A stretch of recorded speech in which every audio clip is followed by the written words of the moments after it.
Very much, Mary. As Mary said, my name is Debbie Hayton. I am a proud teacher, trade unionist, and a member of the Labour Party. I'm also transsexual. It's something I usually tag on to the end. I want to thank Labour Women's Declaration for the invite.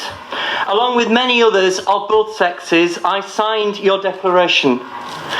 If the thought police want to come and get me, they know where to find me. I signed it openly in my own name. This is a debate I will not run away from.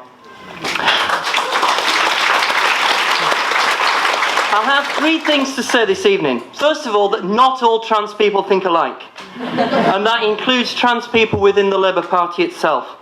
Secondly, the Labour campaign for trans rights does not speak for me. Its appalling demands are an affront to democracy and set one oppressed group against another. And thirdly, Women's Place UK and the LGB Alliance are both excellent campaigning organisations and they have my support. I reiterate my solidarity with those who set them up and with those who follow them. So, firstly, trans people do not think alike. Central to the Labour campaign for trans rights is the statement that I am sick of hearing.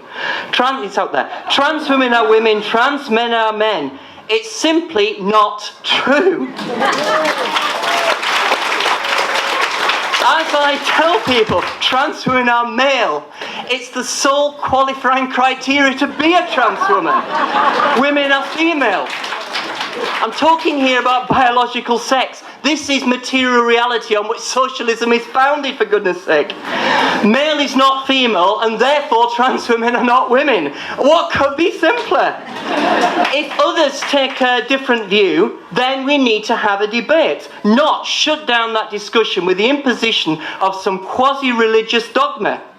And the third part of that statement, incidentally, aren't we all non-binary?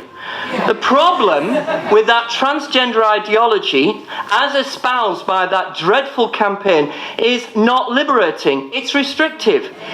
It creates new categories to constrain us. Let people be, for goodness sake.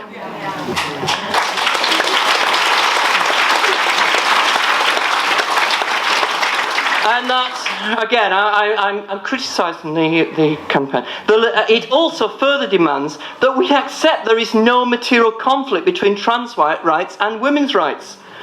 That's a head-in-the-sand approach. There is always potential for conflict whenever two groups interact.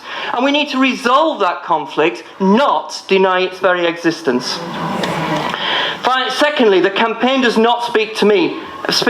Actually, they don't even listen to me. I tried to interact with their Twitter account, Labour Trans. They promptly blocked me. So much for their commitment to, and I quote, listen to trans comrades on issues of transphobia and transmisogyny, allowing trans people to lead the way on our own liberation.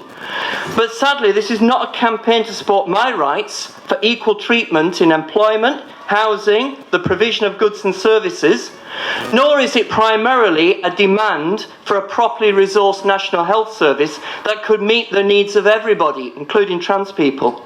It's an attempt to shut down all other opinion.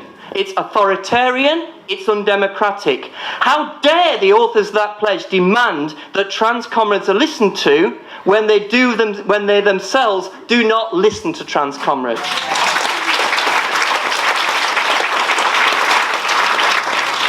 And finally, I want to reiterate my solidarity and support to Women's Place UK and the LGB Alliance. It's an honour and a privilege to share a platform here with Kiri Tunks and with Bev Jackson tonight. I am not a woman, I am no kind of woman, nor I am LGB, but I am transsexual. And all three groups face oppression and opposition in society, and we are stronger when we find common cause.